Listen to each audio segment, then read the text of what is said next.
El nativo es un árbol que chupa el agua en la noche y lo procesa en las ramas y vuelve a la misma raíz. El eucalipto y el pino hacen todo lo contrario. Chupan en la noche y la expulsan para afuera, en las hojas. Entonces ellos, en vez que vuelva el agua a la tierra, las expulsan para afuera como en gas. Y el nativo no, porque tiene un estómago el árbol, y ahí hace el proceso el agua y de ahí vuelve a la tierra. Soy el agua, soy la vida, soy la madre de la fuente cristalina, soy un canto musical de claves, soy la llave de este mundo y su brebaje, soy la lluvia que te brinda el aguacero, el chubasco permanente de amor verdadero, soy el volcán del cielo, la lava creciente que recorre los campos de hielo.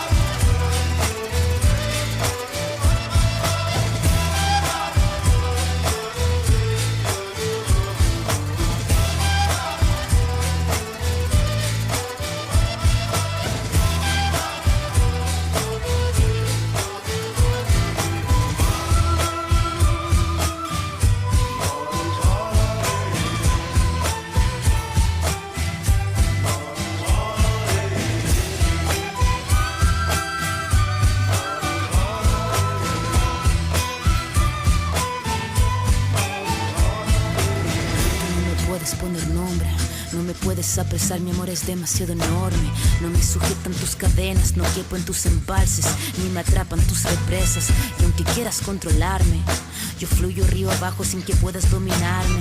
No me encierran tus botellas, yo regalo agua. Desde la cordillera no hay minera que pueda sustraerme, no hay manera que tu regadío pueda ni robarme la fértil abundancia que yo traigo en mi equipaje. Yo vengo a compartir vida en este viaje, no hay fuerza que supere. Los muermos nunca deberían haber existido.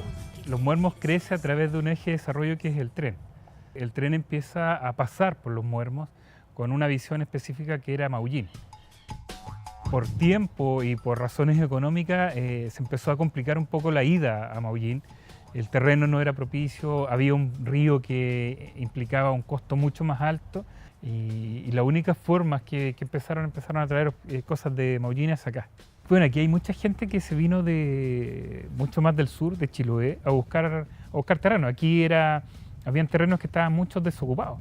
Entonces muchos terrenos se empezaron a tomar y hacer los primeros asentamientos así nomás. Mucha gente, muchos agricultores, personas solas que se iban a la cordillera por todo el invierno, por meses, a producir tejuela, ¿no?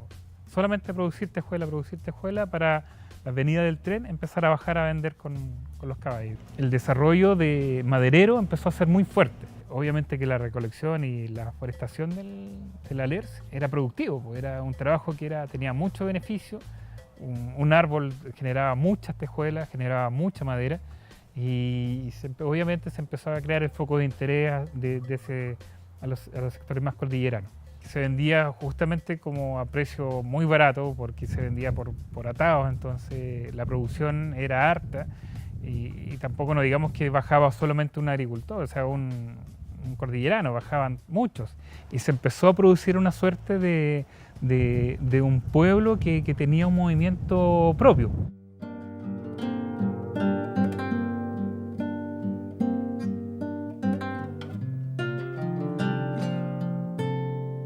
Aquí estamos en Yerbas Buenas Alto, se llama este lugar acá. Y aquí estamos frente al Cerro del Padre, allá, un cerro muy nombrado acá en la zona de Yerbas Buenas. La cordillera del Sarao, toda esta parte aquí, cruza hasta el mar allá.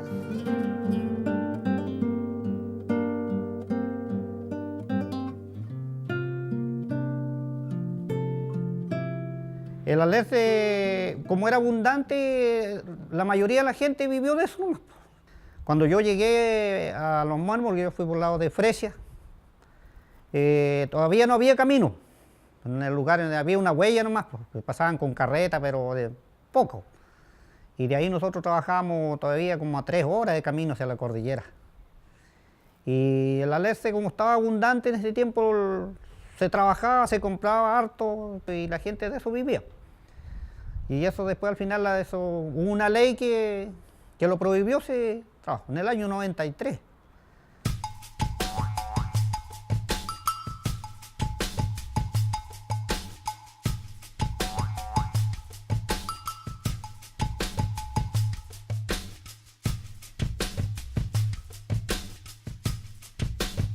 Después quedamos sin trabajo. En toda la cordillera, todo lo que pertenece a la cordillera, a la costa, desde Valdivia por acá. Así que eso empobreció a la gente lugareña y emigró a la ciudad. Muchos empezaron a vender después gente a las forestales. Así que con eso remataron la migración a la ciudad. La ley casi siguió la misma, si le cambiaron algunos artículos, y en esos cambios que hicieron, ahí fue que lo prohibieron. Porque entró la ley 701 que dio a las plantaciones de eucalipto, lo exótico. Eso es lo que ha echado a perder más la tierra en nuestro país, pues. Y eso hay plantas que seca totalmente la tierra. Seca los esteros, todo. Consume mucha agua un árbol. Y el nativo no, porque el nativo a nosotros los nutre la tierra, pues. El árbol nativo, el código que cae siquiera cuando cae la lluvia, va cayendo de a poquito y eso queda abajo en la tierra, en las raíces del árbol, y la hoja que cae después sirve de abono. Y el eucalipto no, porque cae abajo la tierra y en vez de esa hoja de servir de abono, eso se seca, no me se hace un polvo que no sirve para nada.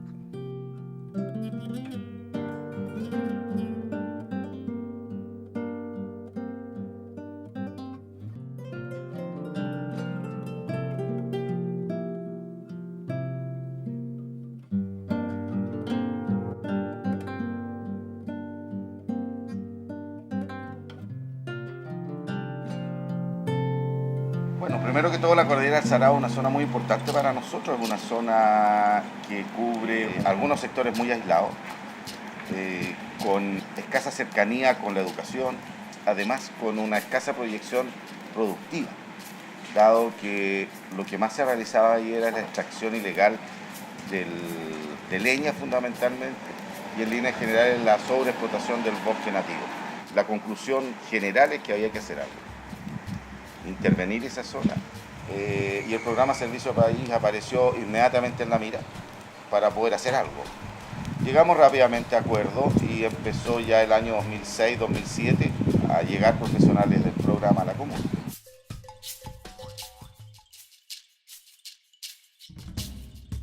La idea era poder cuantificar la situación desde el punto de vista profesional y técnico, no solo con la mirada nuestra, o la mirada que teníamos nosotros, sino que vinieran profesionales que tuvieran una mirada distinta, sobre todo desde el punto de vista sociológico, desde el punto de vista productivo, y que nos pudieran indicar vía un diagnóstico cuál era la situación que ahí estaba ocurriendo y cuáles eran las alternativas que teníamos para poder intervenir el sector. Eso era fundamentalmente la primera etapa. Pero ellos los primeros que vinieron a trabajar no trabajamos muy en acuerdo porque sus programas eran otros, sus estudios de ellos eran otros. El primer año no fue muy bueno el trabajo, porque hay que decir las cosas como son, pero estuvo buena la enseñanza que los vinieron a dar los jóvenes y ellos aprendieron de nosotros también. La segunda etapa ya era ponernos a trabajar de lleno en la coordinación con los actores diversos que existen a través del Estado y a través de los organismos privados para poder realmente intervenir. Y producto de este primer diagnóstico nos dimos cuenta que la necesidad de intervención era más urgente de la que nosotros incluso creíamos. La escasez hídrica en la comuna en general era casi inexistente.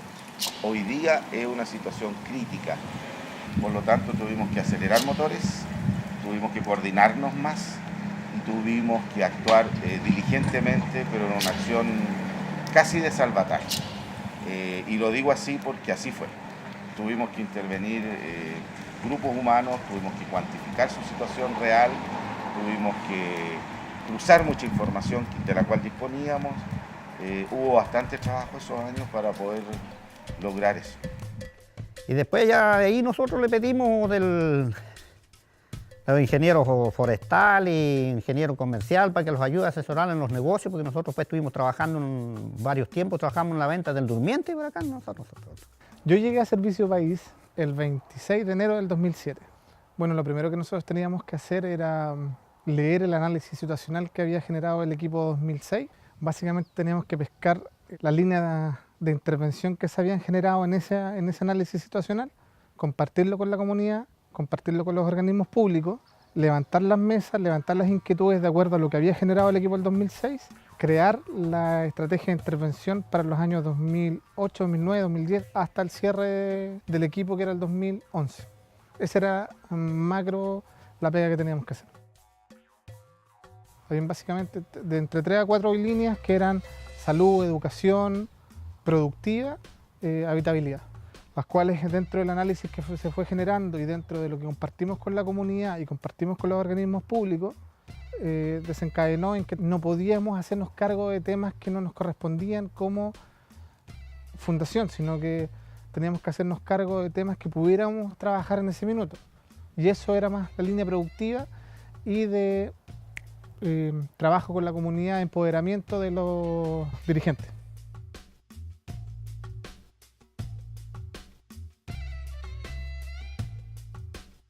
La verdad es que nosotros no podíamos hacer todo, no podíamos cubrir todos los aspectos que la comunidad demandaba. Entonces, dentro de las visitas a las reuniones, a las juntas de vecinos, los talleres laborales, fueron apareciendo estas inquietudes que manifestaban, que aparecían también en el análisis que habían hecho nuestros compañeros del 2006, pero no era pega que nos correspondía a nosotros, eran estamentos mucho más grandes.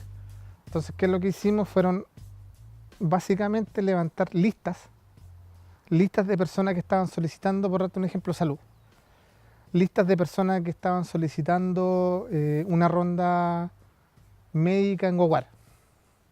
Entonces nosotros pescábamos esa demanda en conjunto con la comunidad, traíamos al dirigente de la junta de vecinos e íbamos a hablábamos en la municipalidad nos prestaba ropa, íbamos al DESAM a decir que necesitábamos que empezaran a extender una ronda médica a la localidad de Guaguar.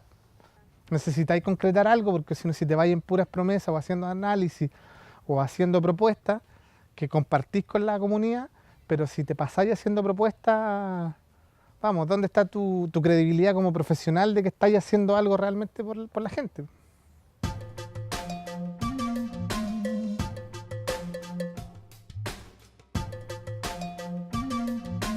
Cuando yo llegué acá, no estaba todavía el tema de la ley de bosque nativo, no era tema, porque había pasado 20 años descansando en las faldas del Congreso, no se había reactivado, no había ninguna discusión, no era tema todavía. Cuando yo llegué acá, los temas principales eran los planes de manejo para los viejos, los planes de manejo que les pudiera servir para explotar, los planes de manejo de alerce para poder extraer eso. Más que nada un ordenamiento territorial o de la cuenca que pudiera ya hacer en esas localidades.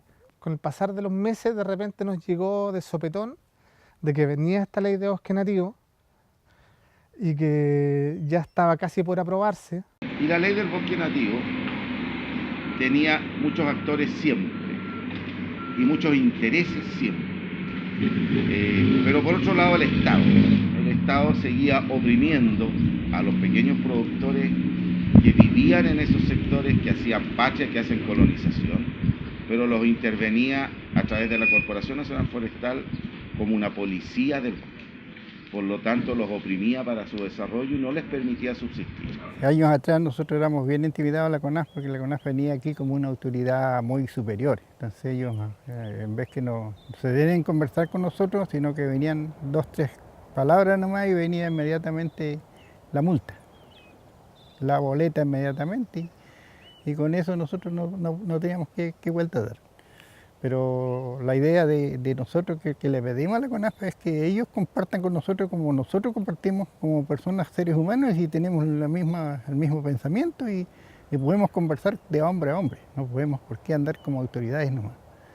Y así la gente se intimida mucho y en vez que respeten las leyes, está haciendo lo peor todavía. Está cortando el árbol más a la tala rasa porque, bueno, ellos no tienen piedad con la gente. Entonces eso no es bueno para nosotros.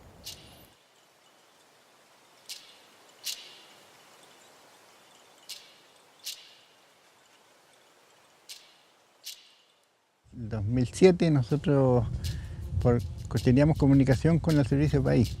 Ellas nos visitaban a nosotros, el sector de Guaguar era un sector bastante aislado de la comuna de Los Muermos, el más aislado que había, el más periférico de la comuna, y los pertenece al borde costero. Y ahí tuvimos contacto con el Servicio País, nos ayudó a nosotros. Ellos vinieron y nos hicieron charlas y ahí nos presentaron que había un seminario en Temuco y para ir a ver cómo venía la nueva ley del bosque nativo. Entonces nosotros nos interesamos. Yo era un dirigente de la Junta de Vecinos acá en esa época y me tocó de viajar. Bueno, ahí ya al seminario se trataba del bosque nativo, de la nueva ley que venía en función, que ya estaba como por 15 años estaba en el Congreso y ahora había brotado. Entonces, para nosotros fue impresionante, que no teníamos idea qué es lo que era una ley.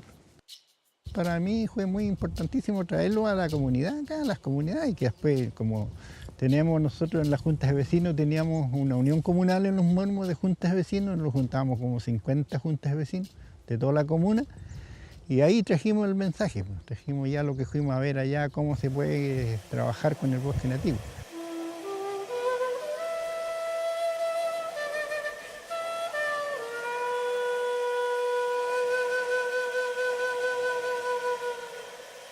Y la ley te especifica que en un radio de 156 metros a la redonda tú no puedes cortar nada cerca de una alerce. El viejo quedaba con las 8 hectáreas de las cuales era propietario sin hacerlas productivas, ni siquiera para plantar papa. Cuando nos dimos cuenta de lo que se trataba, quisimos empezar a difundir esta ley y ahí fue cuando los viejos, sobre todo de los sectores en los cuales trabajábamos, que son todos netamente madereros, empezaron a envalentonarse, vinieron básicamente a formar organizaciones y ahí se generó toda esta explosión de la comunidad en cuanto a participar de esta ley porque era demasiado impositiva con lo que quería. Las sanciones eran demasiado grandes. ¿Con qué iban a pagar los partes? Primero que todo, ¿qué iban a hacer con esa tierra? ¿Venderla? ¿A quién? Y allá en la 9ª región lo organizamos. Fuimos más de 400 personas. Fuimos 11 comités que se habían organizado. La idea de nosotros era organizarlos en comités madereros, ser independientes de las juntas de vecinos, comités madereros o pequeños forestales del bosque nativo. Y ahí partimos. Entonces ahí formamos los comités, cada dirigente, cada presidente de las juntas de vecinos, su misión fue de formar un comité en su lugar. Ya llegamos a formar 12 comités madereros. 12 comités madereros y después ya los juntamos en la municipalidad, ya hablamos con el alcalde los recibió. A él le gustaba la organización que estábamos formando. Era muy atractivo para el tiempo que viene más adelante para enfrentar la nueva ley. Y bueno, llegamos a trabajar bastante tiempo con ellos y logramos el objetivo de formar los comités. Después cuando tuvimos los comités, como digo, después llegamos a formar una unión comunal de comités madereros. Ya los apartamos de las juntas de vecinos y formamos nuestra organización aparte. Y esa está hasta el día de hoy, está funcionando. Bueno, nosotros teníamos un listado de 400 pequeños propietarios forestales que estaban trabajando sin plan de manejo por diversos motivos y que tenían un pánico atroz a la CONAF. Ellos miraban a este organismo, a esta corporación, como un ente netamente fiscalizador. La situación era una situación en general compleja, porque venía con toda una situación descrita como fue todo el tema de las cortas de alerce. Por lo tanto, había una presión fuerte sobre la CONAF de focalizar mucha fiscalización. Viendo toda digamos, de una forma integral cómo se desarrollaba este tema de la vulnerabilidad en Cordillera del Cerrado, mismo que uno de los principales problemas era que la producción que tenía la Cordillera del Cerrado se basaba principalmente en leña y esta era vendida de manera ilegal y a un bajo costo, no a un precio justo. Y es ahí cuando con Carolina decidimos acercarnos a la CONAF. Fuimos bien avesadas, llegamos a la CONAF, pedimos hablar con el director regional, don Luis Cárdenas. Bueno, ellas vinieron justamente a plantearnos un trabajo que estaban desarrollando en Los Muermos. Nos preguntaron cuál era la disposición que nosotros como CONAF teníamos para poder apoyar ese trabajo. Y fue el énfasis que se le dio a la CONAF durante ese periodo, del 2008, ¿cierto?, al 2010, que me tocó estar como director regional. Nuestro énfasis fue el enfoque territorial, trabajar en los territorios. Y para trabajar en los territorios, lo primero que teníamos que hacer era conocer a los actores locales, es decir, a la gente que vivía en el territorio. Y de esa forma conocimos a los comités madereros, a don Nolasco, a don Chito, y empezar a conocer a distintas gente cómo se vivía y cuál es la condición también del bosque que tenían ellos asociado a su actividad. Y teníamos que dar a conocer esta nueva normativa, que además, desde el punto de vista punitivo, venía mucho más fuerte que la ley anterior. Es decir, antes las multas eran 3 veces el valor del producto, ahora la ley establecía 6 veces el valor del producto y sin ningún conocimiento de la gente local. En ese minuto, cuando se forma toda la Unión Comunal de Comités Madereros, su primera demanda fue que todos necesitaban tener su plan de manejo para poder trabajar tranquilos.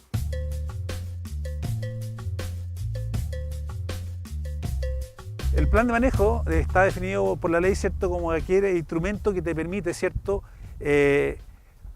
establecer pautas de intervención en el bosque nativo. Un estudio en el bosque, no una fiscalización, sino que un estudio de una cierta cantidad de hectáreas. Y de ahí el ingeniero forestal que va, hace unas mediciones con los árboles que hay y después ellos ahí ubican las maderas que uno más o menos puede sacar en el año. Eso que se saca es lo que te autoriza CONAF. Te dice en volumen, usted está autorizado a sacar, qué sé yo, 1000 metros cúbicos de madera. Pero eso es un estudio que te lleva un mamotreto, 1 centímetro el libro que tenéis que presentar, el estudio técnico que tenéis que presentarle a la CONAF, incluyendo planos, cálculo de volumen, un montón de cosas. Y ese instrumento es el plan de manejo. Y después a uno le dan una guía libre de tránsito para que uno pueda vender su producto. Entonces ese es el plan de manejo forestal que uno tiene que tener. Toda persona tiene que tenerlo, que tiene bosque y que trabaja con la comercialización de las maderas nativas. Por la lejanía, por la poca accesibilidad, no llegaban las mismas personas al acceso de planes de manejo. También se juntaba mucho con el tema de la tenencia de la tierra. Se necesita tener la tenencia para acceder a un plan de manejo. Y el que no tiene título de dominio no puede hacer ese trámite. Y eso ha sido muy engorroso el tema en nuestro país. Eso es a nivel país, porque yo en muchísimos lugares que he estado siempre se comenta este tipo de cosas. El Estado ha sido muy engorroso con el pobre campesino.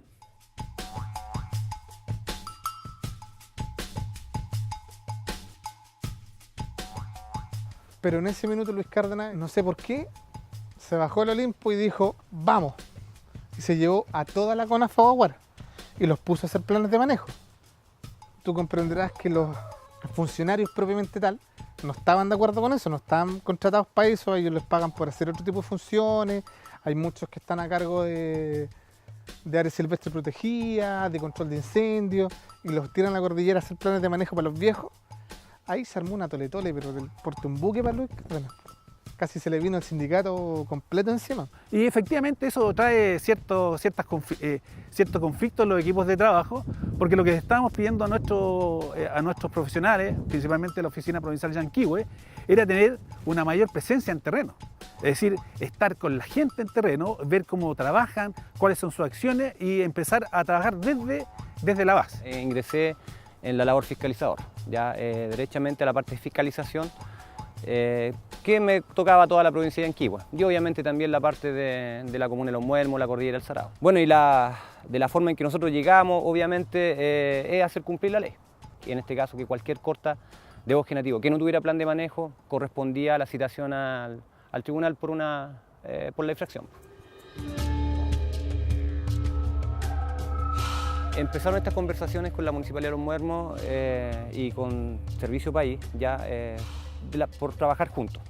En ese entonces me cambiaron a la parte de fomento, ¿ya? Y me pusieron como la contraparte de CONAF para poder trabajar en conjunto con la Municipalidad de Los Muermos y con la Fundación para Superación de la Pobreza a través del programa Servicio País en este convenio tripartito que se dio a cabo al final del año 2008.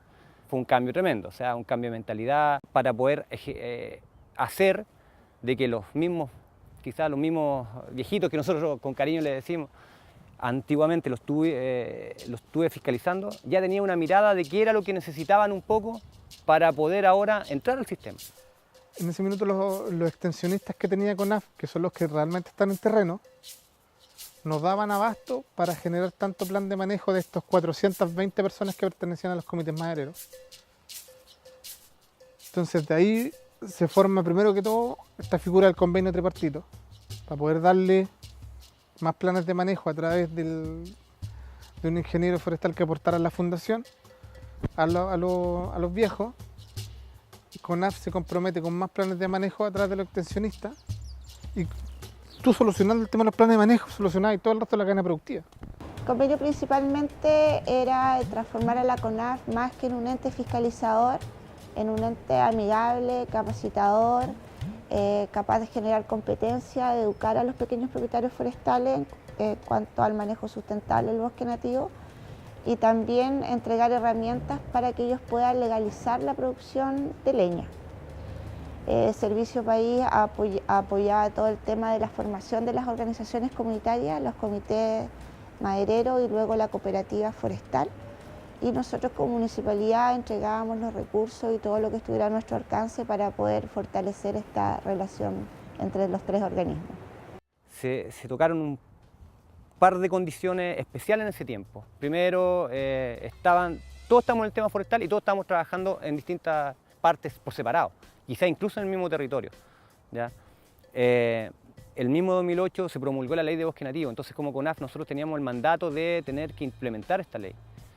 Ese mismo año también al interior de CONAF surgió un programa, ese mismo tiempo, que se llamaba Gestión Territorial, donde teníamos que trabajar con la gente, con la comunidad, con talleres y otra serie de actividades. Por su parte, la municipalidad también estaba ya como con esta demanda muy grande de planes de manejo, de capacitaciones. Y por su parte, el Servicio País también tenía ingenieros forestales trabajando en el tema. El hecho de que poco a poco se hayan formado estos comités madereros, ya creo que fue un gran logro. O sea, primero fue uno que venía hace años, Hierbas Buenas, Estaquilla, y de repente la municipalidad y Servicio País fueron también los que están un poquito más en la parte administrativa, los impulsores a crear estos comités madereros, los sectores, y bueno, lo que llevó después posteriormente a la unión comunal. ¿Ya? Y de esa forma, a nosotros como convenio nos dio el paraguas para trabajar de forma asociativa, ordenada y conversada. O sea, fue todo un proceso muy, muy conversado. Ahora uno lo mira en retrospectiva, y uno se da cuenta en lo que estuvo y en lo que pudimos formar entre muchos, ¿ya? Porque aquí fue dedicación de todos. Cuando vino el Servicio País ya fue más como amigable, ya vinieron las reuniones aquí a este lugar, la gente se comunicó más, aprendió a no tener temor a la ley, porque si uno sigue las cosas bien, nunca va a andar mal.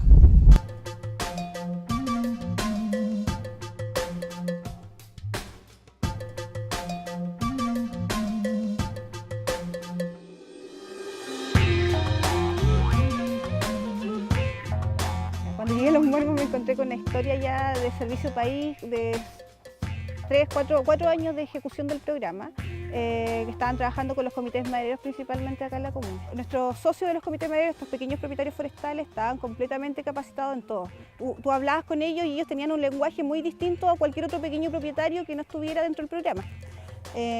No sé, pues ellos ya sabían lo que es un plan de manejo, que tenían que andar con sus guías de libre tránsito, todo el tema como con CONAF, con Servicio de Impuesto Interno, ellos lo manejaban súper bien. Lo que es la reforestación, las plantas de vivero, las plantas del bosque, todo. Sin embargo, ellos no tenían dónde tener sus cosas, porque ellos decían que si bien estaban súper capacitados y tenían los recursos como para poder trabajar en sus campos, en sus bosques, que le dicen ellos, en el monte, no tenían un lugar donde acopiar en conjunto la leña y poder venderla en mayores volúmenes. En conjunto postulamos el primer proyecto, que fue a través del Ministerio del Medio Ambiente, un fondo de protección ambiental. Ese fondo generó o llevó a construir un galpón de acopio urbano, que es el galpón que tenemos acá de 200 metros cuadrados.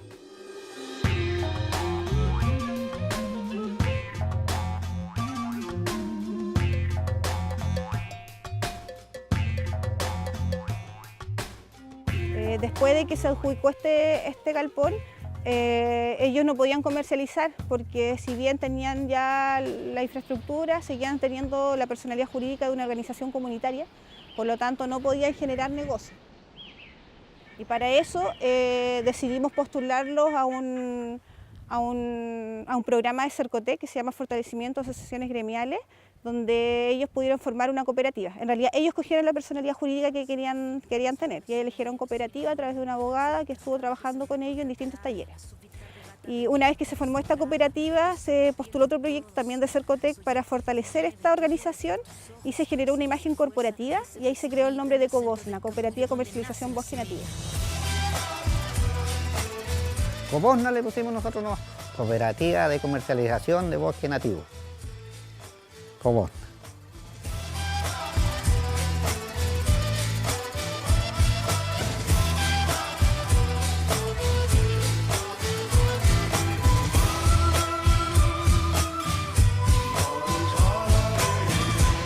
Funcionó increíble. Yo creo que para nosotros se materializó en grandes cambios. Cómo vive actualmente la gente, cómo está organizada, la conectividad, el precio al cual están comercializando la leña. Hay un mundo de diferencia cuando empezamos a trabajar. Aunque quieras controlarme, yo fluyo río abajo sin que puedas dominar. A base de organización nosotros adquirimos lo que necesitamos. Mucho más fácil, porque ya pedimos por grupo, no pedimos individualmente. Cuando uno va individualmente a una oficina nos los atienden como que llegara agrupados, estuviéramos atendiendo una agrupación de personas. Entonces eso lo entendimos de mucho antes. Entonces, eso nos interesa a nosotros siempre trabajar en agrupación de comités madereros, juntas de vecinos, muchas instituciones que se formalizan para trabajar en grupo.